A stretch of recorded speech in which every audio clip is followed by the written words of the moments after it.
2022 TET উত্তীর্ণ প্রার্থীরা যখন পর্ষদ সভাপতিকে 2024-এর নোটিফিকেশন নিয়ে প্রশ্ন করা হয়, তখন কিন্তু তিনি সরাসরি বলে দেন যে, হ্যালো বন্ধুরা, নমস্কার and welcome to Sanjay informative YouTube channel. দেখো, আজকের যে প্রশ্নটি সেটি হলো যে তাহলে 2024-এর নোটিফিকেশন সেটা কবে আসবে?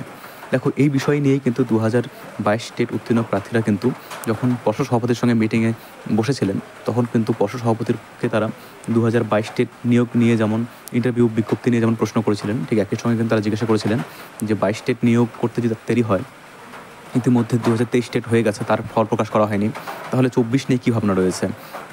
তখন কিন্তু পর্ষদ সভাপতি তাদেরকে জানিয়ে দেন যে 23 টেট রেজাল্ট প্রকাশিত হবে এবং নিয়োগ বিজ্ঞপ্তি হবে।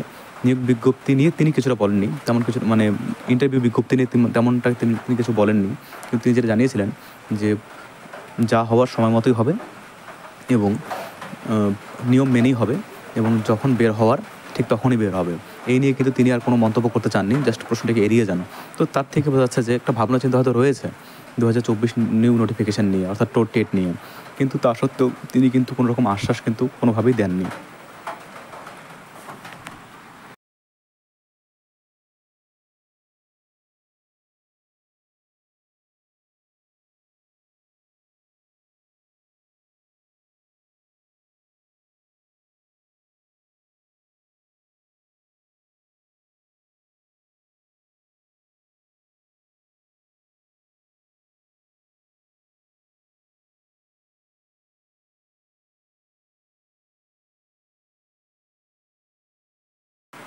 স্বভাবতই 2024 টেট নোটিফিকেশন নিয়ে কিন্তু একটা বিভ্রান্তি রয়েছে, অর্থাৎ কবে প্রকাশিত হবে সে বিষয়ে কিন্তু পর্ষদের ভাবনা চিন্তা কিন্তু তেমন একটা কিন্তু প্রকাশ পায়নি।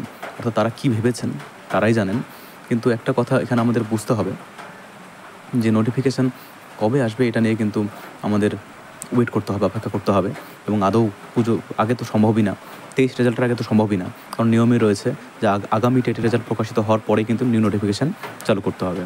তো 23 টেট রেজাল্ট প্রকাশিত না হওয়া পর্যন্ত কিন্তু নিউ নোটিফিকেশান নিয়ে কিন্তু তেমন কোনো ভাবনা চিন্তা থাকছে না।